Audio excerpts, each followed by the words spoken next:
This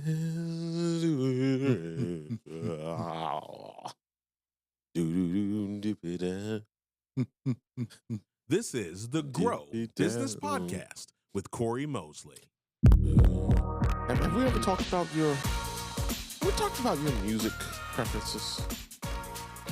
We talked about music that I enjoy. Oh, okay. What's in your playlist right now?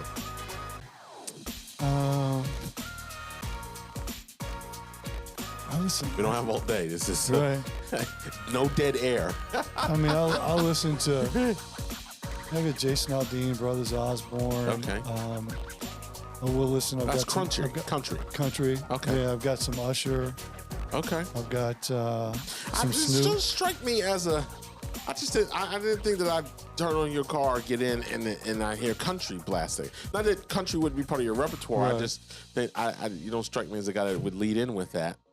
That would probably be my first. I think I'm more likely to envision you rolling down the street, smoking Indo, sipping on gin and juice.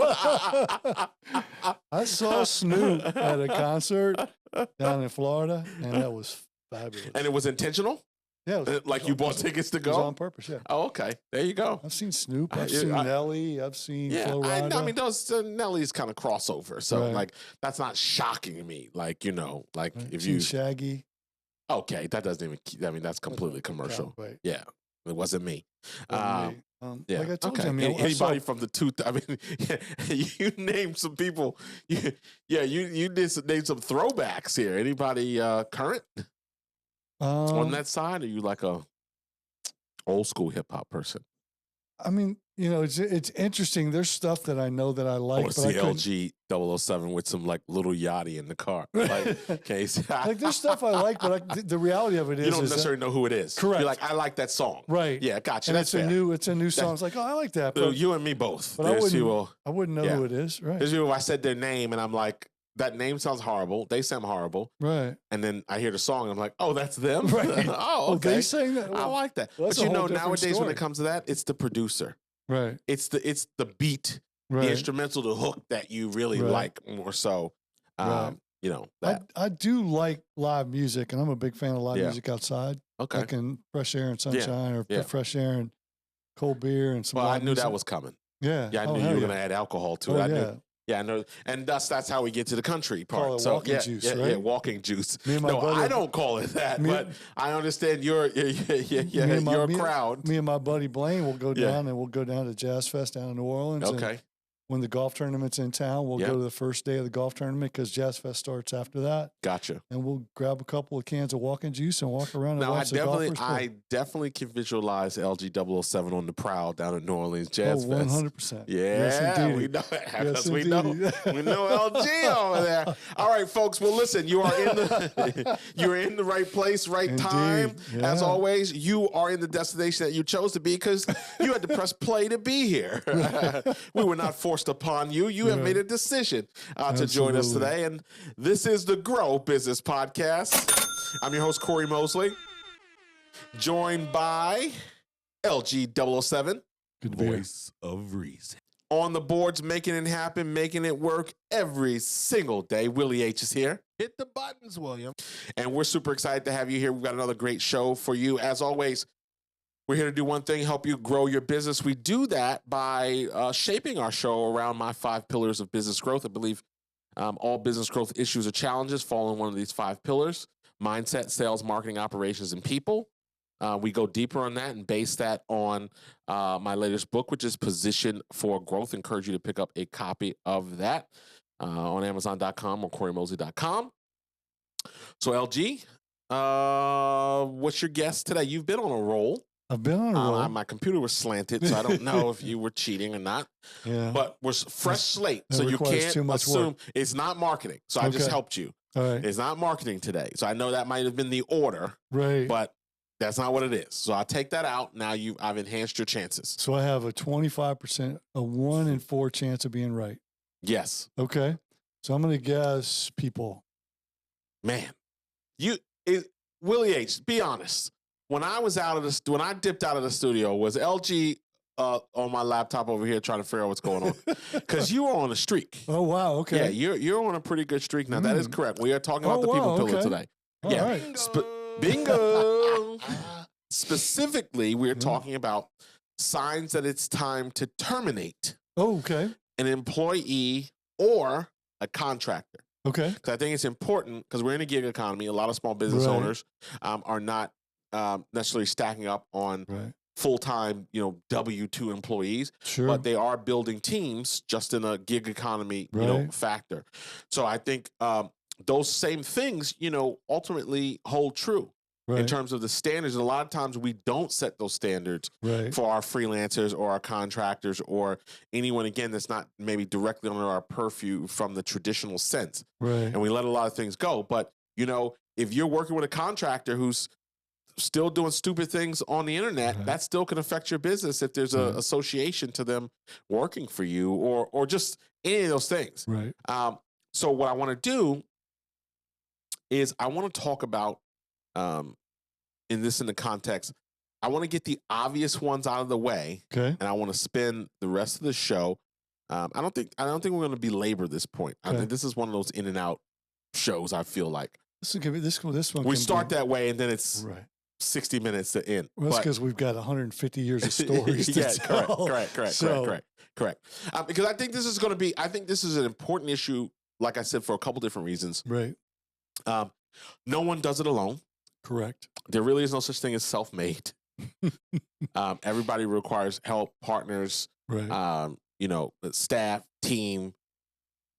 This podcast would look significally different if there was no Willie H. 100%. We'd be the people 100%. With the laptop looking up our nose because we're looking down at it, and I'd have one of the little switchboards here, and I'd be trying to push stuff over here, and listen, there's some great solo podcasts I guess out there, but all the best ones have a team.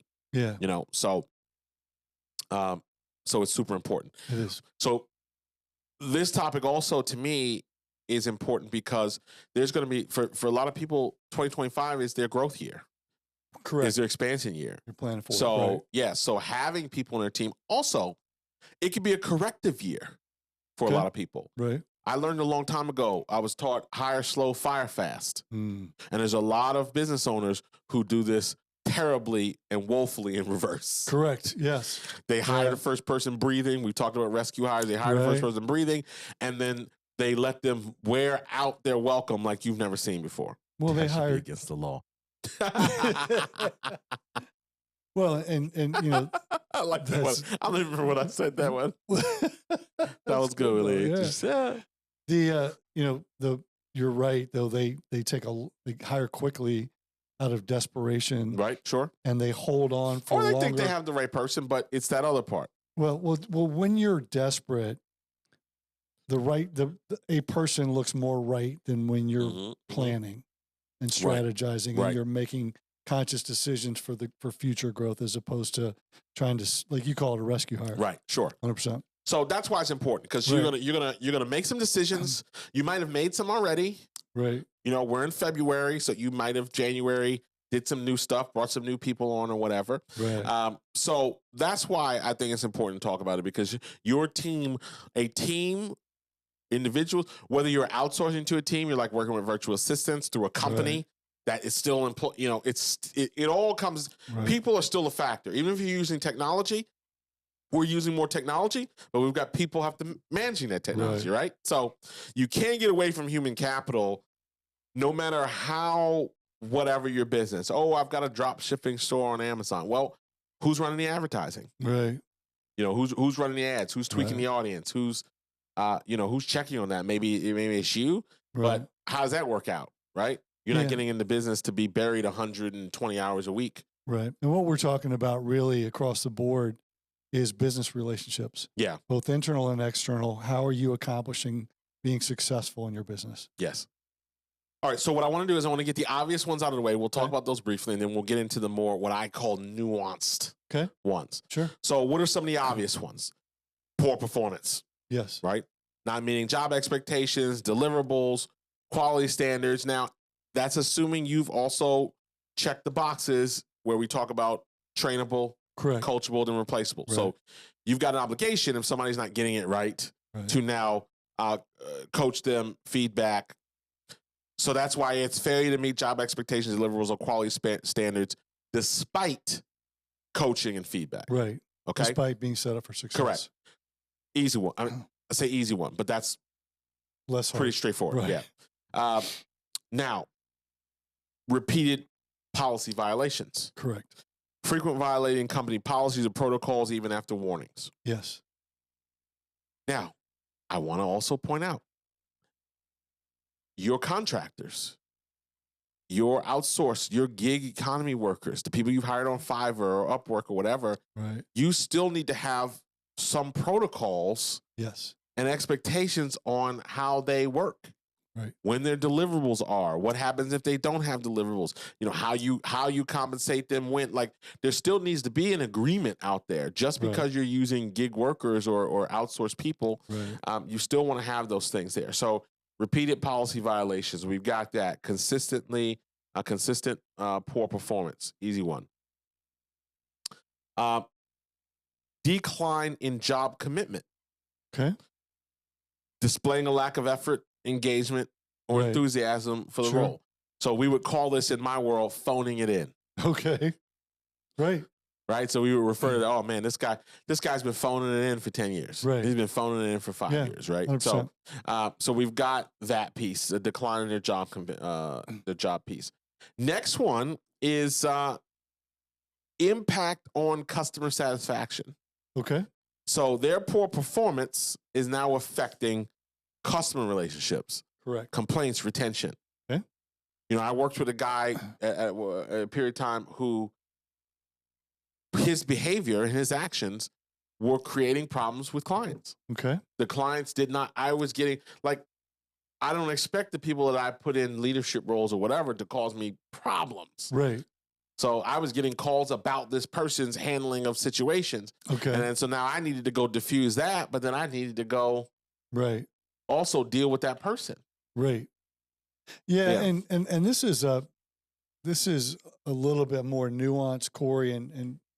And when I say that, what I mean by that is that there may be a client who a leader or a person doesn't resonate. Right. But when it becomes multiple clients, when it becomes multiple people, sometimes sometimes it's a personality, but when it becomes when every one of them, or when it's consistent across multiple clients, across multiple team members, then that really becomes a problem.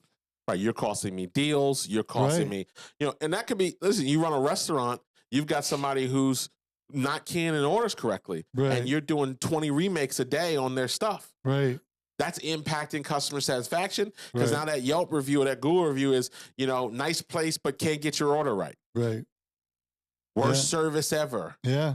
Or whatever, it is. If you get a review, because again, you may just go Correct. There's a lot of Mexican and you could be restaurants nice, right? I mean, you could be nice. I mean, we had a group lunch, and the waitress was just like, she probably was new to waitressing, a little older, so not an age thing, but I got the sense that this was not her first choice.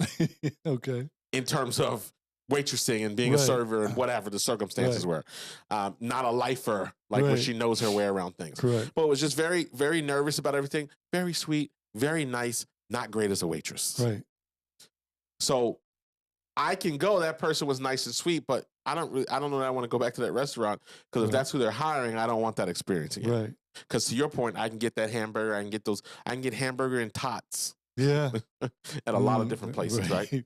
So, all right. So impacting customer satisfaction. They're doing that. Those are just some non-stars, right? They gotta go right now. And then the last one on the no, I got a couple more. Misalignment with company values. Okay. So they demonstrate behaviors or attitudes that conflict with your organization's core values or mission. Right. Yeah. And I'm not I'm not an HR attorney. I'm not any of those things. So by no means take this as HR advice, consult your whatever. But particularly on the contract world, you do have a different ball game, right? Yes. You don't have to do 3 write-ups, and you're not dealing with a lot of that stuff. Right. But it's still important to know who you're working with. It is. And who's doing work for you, even in a freelance. I can't stress that enough, because I've seen people lose opportunities, or people's brand get associated to people who do work for them based on some actions that they've taken, whether on social media or publicly, or things that they're affiliated with. Well, and what happens is it becomes a little bit of a get around, and you've got to be paying attention to this get around. If you're working with freelancers and you're working with contractors, they are likely promoting that they're working with you as part of their business. Their portfolio. That's a great point. That's their credibility. That's a great point. Yeah. And so if they're promoting that they're working with you, and then on another platform, they are expressing views that are contrary to your values, if they're expressing views that don't live up to your standards, just because they're a contractor doesn't mean that you can't have standards for them. Right. And so understand, again, it's a little bit of a workaround, because they're doing one thing here and another thing somewhere else. But if you don't know what they're doing somewhere else and it's not living up to the standards of your organization, it could potentially cost you business and definitely cost you reputation. Yeah. This might be a guy I want to work with. Yeah, for sure. All right, last one from the layup list, as I call it. Reliability issues. Yeah. Frequently late, absent, missing deadlines. Right. Disrupting workflows and deliverables. Right. And remember, that's a straightforward one. But what happens is if you, because you like this person, you want to try and work with them as much as possible. Right. The longer you take to work with them, the longer you take to move them out, the more you tell everybody else that this is acceptable behavior. So if you allow for that, and you're like, well, I like this person, I want to give them every opportunity to be successful. What you're saying to everybody else in the organization is, well, I'm willing to accept this behavior.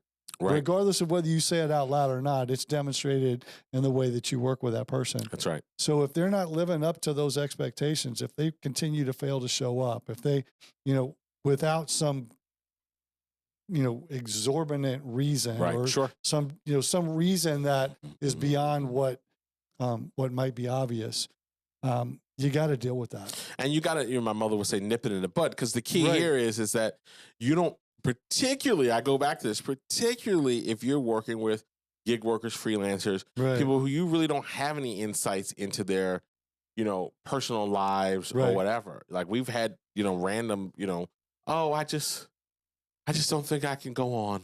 Now, I'm not I'm not talking about suicide or anything like that, but or I just had an epiphany. Oh, I want to go study yoga in Bahrain, right? And I've got I've got content that we need to get out. We got things we need to do. We got deadlines. Or my girlfriend left me and I need to go follow her to another country. Like all those things, because you don't have a pulse, necessarily have a pulse on that. So you have to be careful in terms of, because most of those things also don't come up overnight. There's a pattern. Right. When I think of some of those instances, in any recent juncture, it's patterns of behavior, things that started happening that now built up, and it's like, oh, now your radar, your spidey sense is going off. Something's coming. Something's on this way here. Something bigger. Right. I've got a cold. Now I've got pneumonia. Now it's Ebola. Right. All of a sudden, when you're doing other things. Right. Yeah. So okay, those are okay, great. Now they're simple but important, because a lot of people ignore them, so they become problems. But now we're kind of want to look at 4 other things. Okay. Because those are kind of the layups. This is what I call a grayer area. Okay. That also creates signs of a bigger problem. So you don't want to grow headed to the top of the mountain and then learn these things when they were already there. Correct. All right. So you ready? I am. Okay. So the first one is a negative impact on team dynamics. 100%. So there's tension. They're causing tension. They're causing conflicts or creating morale issues within the team. Correct. And a lot of times these virtual teams are built departmentally where people are still together. So even though you may be working with freelancers, the freelancers make up the team. So that team meeting Right. is the virtual assistant freelancer with the person who's handling social media, with the so you're really still functioning as a team too. Right. Go ahead. What are your thoughts on that? They still have to work together. So I give a talk on sales to sales leaders, and there's a piece of the talk that I talk about removing barriers, and part of this is how you deal with the people on your team. I talk about a high performer, a barrier to success of your team, cleverly disguised as a high performer. That person that's all gas and no grace, right? That person that'll blaze a trail and leaves behind a team of scorched earth. Spins the plates. Right. And then exits, and the plates come crashing down. 100%. And what happens is that person contaminates the soil that the team lives in. And so one bad seed can contaminate your soil, and contaminated soil makes it hard for good seeds to grow. Right. So if you've got one person on your team who's contaminating the soil that your team lives in, it's contaminating everybody. And what's happening is you may have a lot of good people that are being led astray or being allowed to do bad things or behave poorly, right? Because you're allowing a person to contaminate the culture. Yes. Voice of reason. There it is. That's right. Yeah. You knew that was coming there. We knew something was coming there. 100%.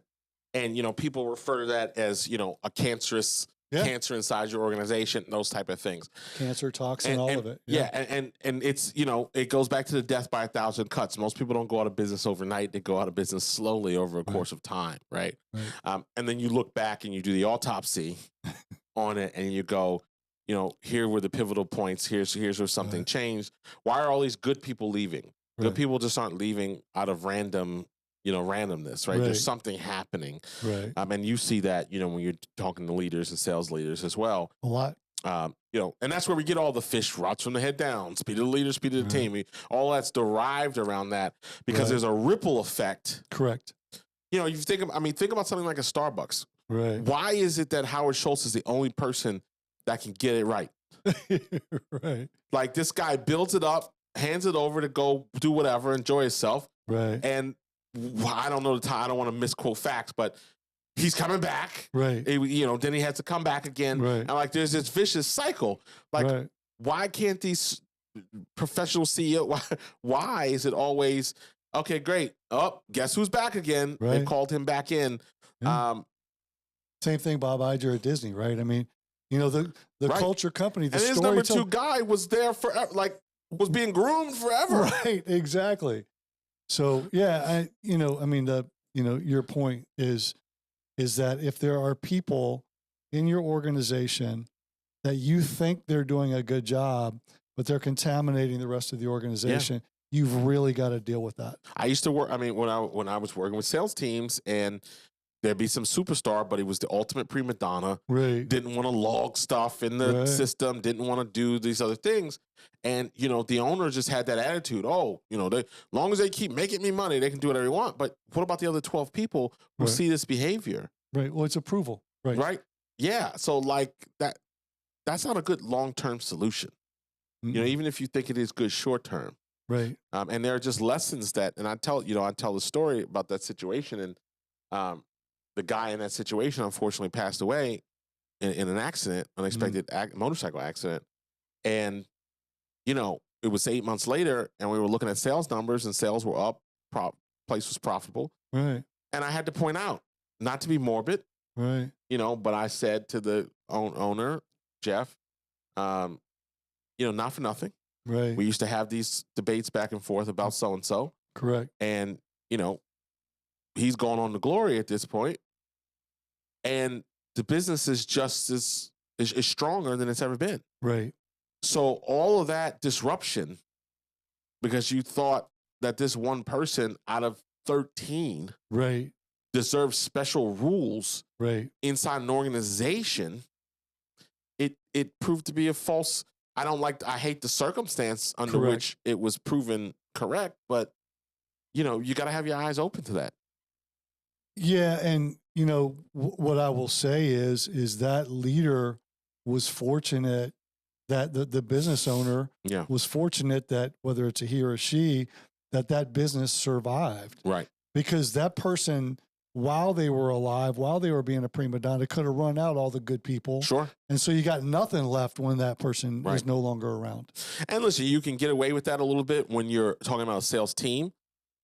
But when you're the manager, correct, and you've got those deficiencies, right? That's the ripple effect. With another sales guy, he's not cool to be. I mean, he's a jerk or whatever. Yeah. I can steer clear as long as he's like, stay out of my way, right? But if that's my manager, right, 100%, then we got a greater problem. It's a whole different story. So next one, okay, resistance to feedback. Okay, ignores constructive criticism, refuses to adapt or improve their work. Okay. Yeah, that's a hard one. And I think that there's two pieces to this. One is you've got to learn how to deliver it. You've got to learn how to deliver feedback. And I call it guidance, right? Instead of feedback, because feedback's looking in the rearview mirror, feedback's looking at what happened, and guidance is telling them how to get to where you want to go together. Like that. And it's a nuance, but it really speaks to how you deliver information about what you want this person to do better. Are you focused on all the things that they're doing wrong? Or are you giving them saying, here's what you're doing, here's what I want you to keep doing, and here's what I need you to do different so that we can get to where we want to go? See, I like that because when you first said it, I was feeling a little woo-woo about it. Right. We were like, I call it guidance, not feedback. And it makes me think of this episode. I used to watch a show called Penn and Teller. Oh, okay. It was called Bull, S-H-I-T. Right. It was on Showtime. Okay. And it debunk all these things. But there was one of the things where like, it was like couples therapy or something. And and the spouse, can I coach you? And he'd be like, oh yeah, go ahead. And then she'd, they'd be talking and then he said, can I coach you for a moment? And I'm like, I can't even imagine in my household us having a conversation like, I can't either. Hey, can I coach you for a minute? Right. So it felt a little woo-woo, and then you kept going, and I'm like, God, yes, that makes sense. Guidance is about the future. Feedback is about the past. I like that. Thank you. This guy can help me. Yeah, hit him again. Maybe this guy can help me. Yeah, there you go. I like it. Okay, I like that. So, but to your point though, going back to this point is, as you learn how to deliver, perspective on what this person's doing, if they're not willing to accept that they need to get better at things and aren't willing to do something about that, that's the point that you're making here is if they're not willing to understand that there's things they need to do better and then learn to do those better, then they're not going to get better and your business isn't going to get better for them being there. So get rid of them. Yeah. I like it. Okay. Sailing right along. Yeah. Look at this efficiency train that we got going on today. Choo choo. Right.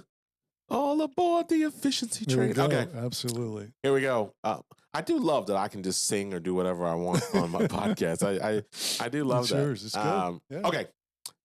So next up, failure to adapt to company growth. Okay. So they struggle to keep pace with company changes, new systems, and processes. Yes. Or processes.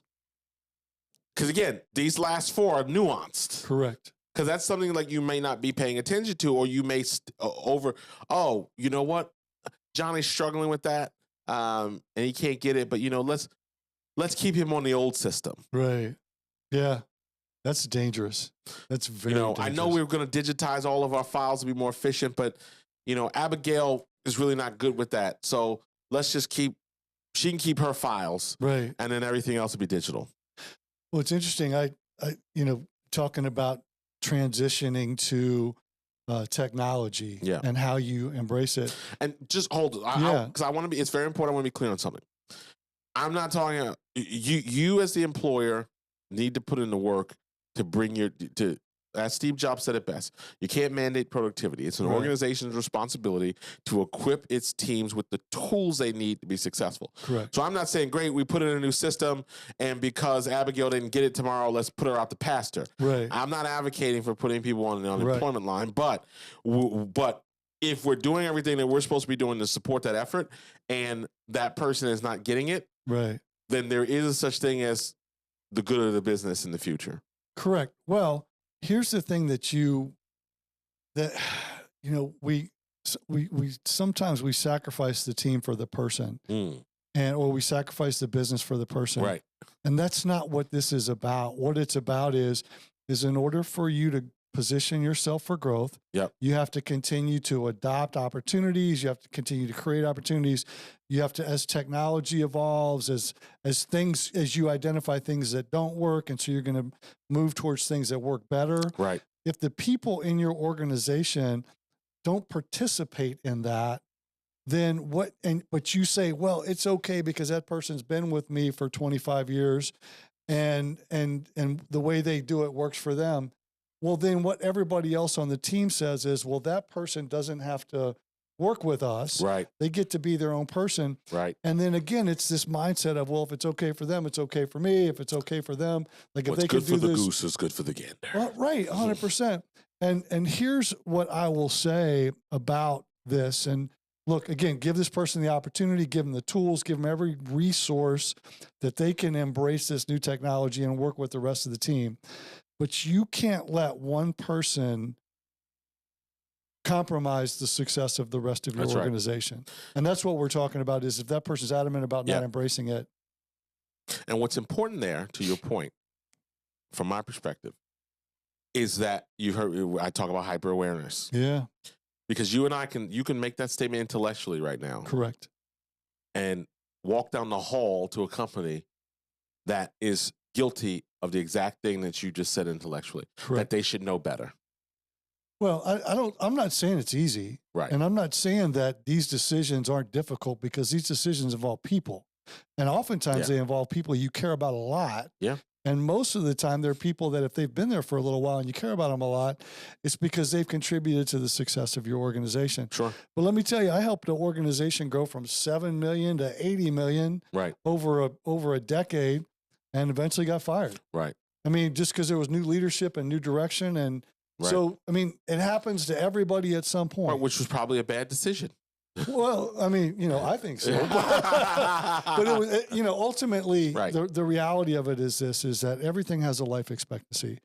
And the length of time that person works with you is important. And we like to reward loyalty. But don't let that person hold the rest of your organization hostage because they're not willing to move forward with you. And the funny thing is, and I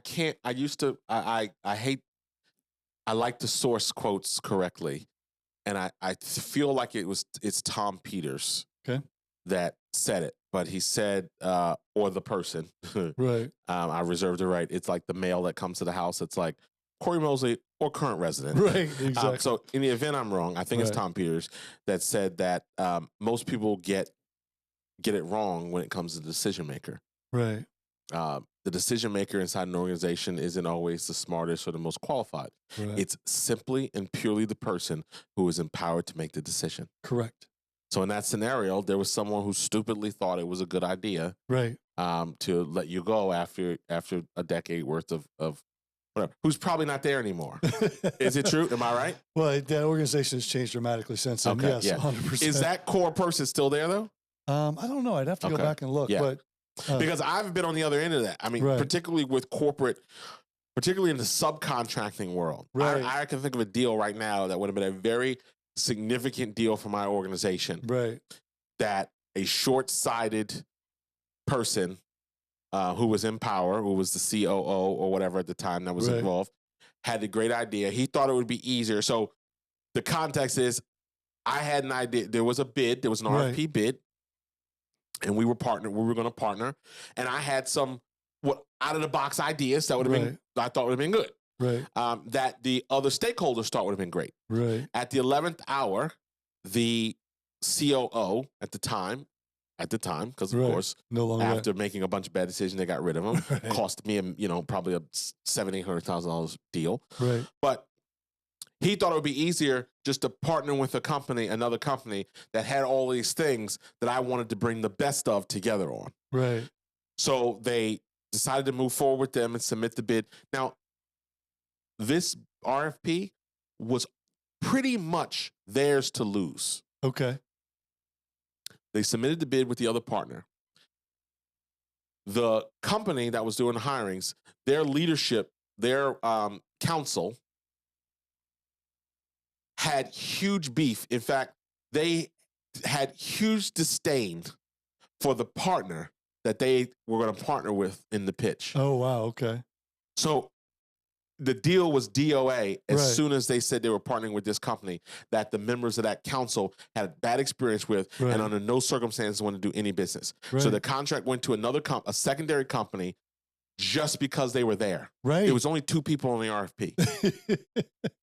Right. You think I'm a little bitter about that still to this day? You know, it's But that has nothing to do with firing people. No.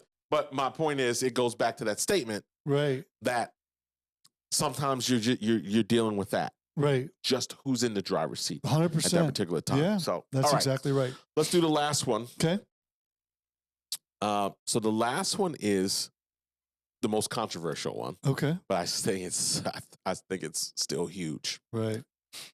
A gut feeling of inefficiency. Okay. When you have a consistent, or you consistently feel that the presence of that person is more of a liability than an asset. Okay. Now, this is much trickier in a employee-employer environment. Right. Again, I'm not HR. I'm not an attorney. I'm not. You've got Right. There's state laws and protective laws that you need to. But again, you could be in the right to, like if you're in the right to work state, if you're in Right. at-will employment, whatever. Right. So I'm gonna teeter this towards the contractor, independent agent kind of Right. thing. Because I still think that's more prevalent. Like our typical listener doesn't have 100-person Correct. company, Right. right? Or There- 200-person A company. lot of people that are listening are dealing with. Yeah, they're small business owners. They've got 10 employees, or they Right. have a 10-person team that, Right. whatever. So where I can, if we've got editors and various people on our team that if I have a gut feeling that I don't want to Right. work with anymore, it's a click of a button, not Right. the state's not coming after me, Right. right? But a gut feeling, Right. there is such thing about intuition. There is gut feelings, and I've had and this is also important because many times in the virtual environment, you're not right. You don't force if you're working with freelancers, you probably don't force them to sit on Zoom all day while they're working, so you could see them Right. work. Correct. Like Nor do you want to. right. By and large, that's not how it works. So Right. it's Willie H and I had this conversation, particularly in the creative environment, Right. where I've said, this feels like it's taking too long. Right. This feels like we should have something else, Right. right? It's it's just this feeling that something else is going on. And then again, you let time go by and it's like, Right. oh, well, I was looking for another job or I was working on another gig. I was trying to Right. balance this. Because you confront them and you call them out like, hey, what used to Right. take you half a day is now taking you a day and a half. Right. What's going on? Right. So I think there is something, it's kind of like in relationships. Oh, I've got this feeling that Right. they're into something else Right. that they ain't supposed to be in, or Right. or parenting. I think that kid's lying about where Right. they are or what they're doing. I Right. just got a feeling about that. Yeah, and here's, it's tricky because it's hard to quantify in business, and we Right. want to be able to quantify things. And what the reality of a gut feeling usually is based on something that you've already experienced, Right. and you are feeling like this because it Deja has vu. similar Yeah, correct. patterns to Yeah. what you've already Yeah. experienced. Yeah. And so when we're talking about this, yeah, it's delicate, but maybe you have a trusted advisor, maybe you have a friend or a business Mhm. counterpart, somebody that you talk with and communicate with, or even a coach, right? Yep. Somebody who's outside the organization that you can talk through that will understand, okay, well, let's talk about what is the foundation of this gut feeling. Because as you start to draw it out, what you realize is, well, this is a lot like what I dealt with before. Yeah. And what that other person who is not in your organization says is, well, I dealt with something similar to that, and this Right. is how it turned out. Right. And what happens is more often not that your gut feeling is right because it's relying on its own experience. Yeah. And then you got to figure out, okay, how do I want to deal with that? You got to decide, is this somebody that I want to keep working with? And if it is, then let's address it so that we can make it better. Is this somebody that's just not getting it done anyway? Right. So let's look for an exit strategy. But it's nuanced, which is what you said in the very beginning, Cory. And the reason it's a little bit controversial is because, engineers and business owners and accountants, they're all so data driven that they struggle to really listen to their gut when oftentimes they know they should because the data doesn't say that. Right.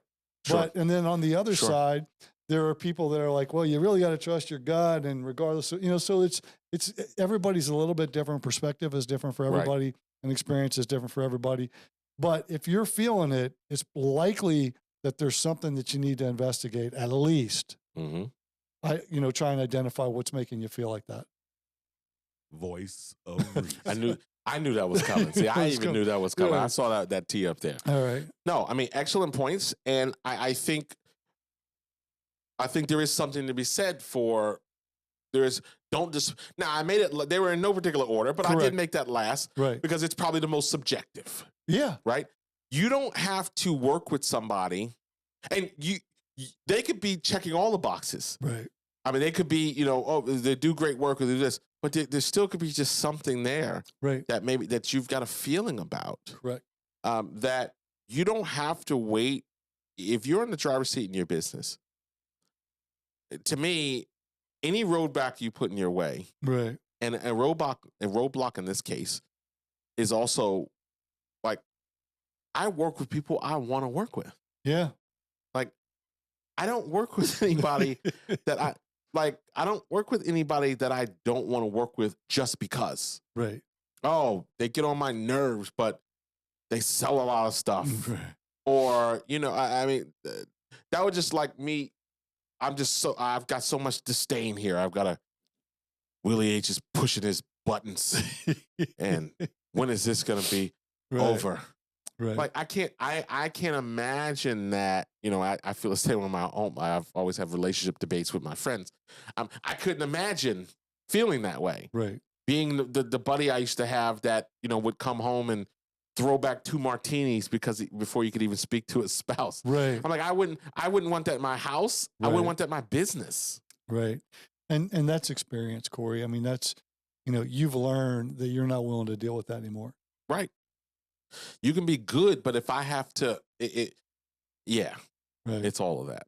Right. So, Well, I mean, good's relative, right? Good, yeah, sure. Good is, as we get more mature, and this is for especially business owners that have been in business for at least 5 years or longer, really start to understand this level of maturity, is that just because it's good doesn't mean it's good for me and doesn't mean it's good for my business. Right. And so what we want to do is we want to make more, holistic is a word that's thrown around a lot, but we want to make decisions that offer multiple benefits other than just this person can do this, and regardless of how the rest of them is or exists within our business, we're willing to live it because they're good at this. And as you mature in business and as you mature as an adult and in relationships, you realize that all of those things matter together. Right. There it is. That's all I got. I like how you just come to the abrupt, like like the light turned red. Right, exactly. The light turned red. Done. Well, look at that. I think this was the LG 007 show today. I love it. I love it. And I think we're going to leave it there. Okay. I think there's definitely some tools and tactics there for people who need to rethink, who have some people that could be considered dead weight, that are obstructing your success. Right. But you also may have a fear. There's a psychological component to this. We talk about the pillars merging over, right? Melding over into others. So there's some mindset issues here, thinking that, what would I do without this person? Maybe I can't make it without this person in my business. What could I replace this person? A good friend of mine taught me a long time ago, no matter how good someone is, everybody's replaceable over time. Yes. So you might feel you might feel a hit initially, but everyone's replaceable over time. Right.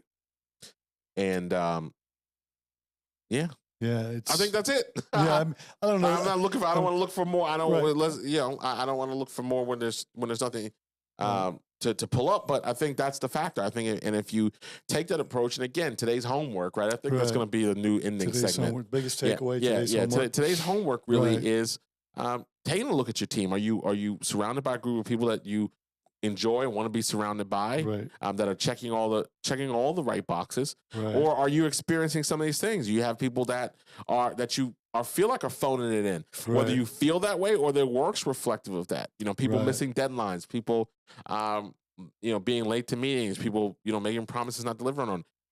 Are you experiencing any of that? Who are the culprits? And now what are you going to do about it? Yeah. And I think, this podcast is based on the foundation of Position for Growth, right? And as you look at the rest of this year and as you look at the things that you want to accomplish, are the people on your team giving you the best opportunity to accomplish those things? Right. There it is. All right, we're going to get out of here. Yeah. As always, we want to thank you for joining us, spending some time with us, whether you are streaming this on your favorite audio podcast, Apple, Spotify, all those places. We're exclusively video on Spotify. So we love that. Hopefully you're checking out this there. If you're watching us on YouTube and you get to see our beautiful faces and the effort we put into our jackets and our accoutrement in our studio, we love to have you there. If you've been an audio listener, we'd love for you to check us out on YouTube or Spotify streaming video as well. Tell a friend, and we're continuing this journey together. Yeah. We always say, we're not here to be your gurus. We're sharing some tips and tactics, some things that potentially worked for us in our business journey. And some things we're looking at. We're practitioners. We want to put these things into play, and we're not here to be your gurus. So if you're looking for gurus, you're in the wrong place. But if you want some practical tips and you want to be entertained and have a good time, think we're entertaining. Hope so. At least. Who knows? Right. Who knows? Well, we think we are. Yeah, we think we are. And I invite you to head over to Amazon.com or CoryMosley.com and pick up your copy of Position for Growth. It's doing well. We want to put it in as many people's hands and give you some practical advice. It's not, I didn't write it as the Iliad. I wrote it for people like me who have short attention spans and want to understand the points. And, we set the frame and then we give you some solutions for the frame in kind of the front and back approach, all based on those 5 pillars. So it's been another episode of the Grow Business Podcast. On behalf of myself, LG007, and Willie H., we thank you for being here, and we will see you next week. Willie H., take us out.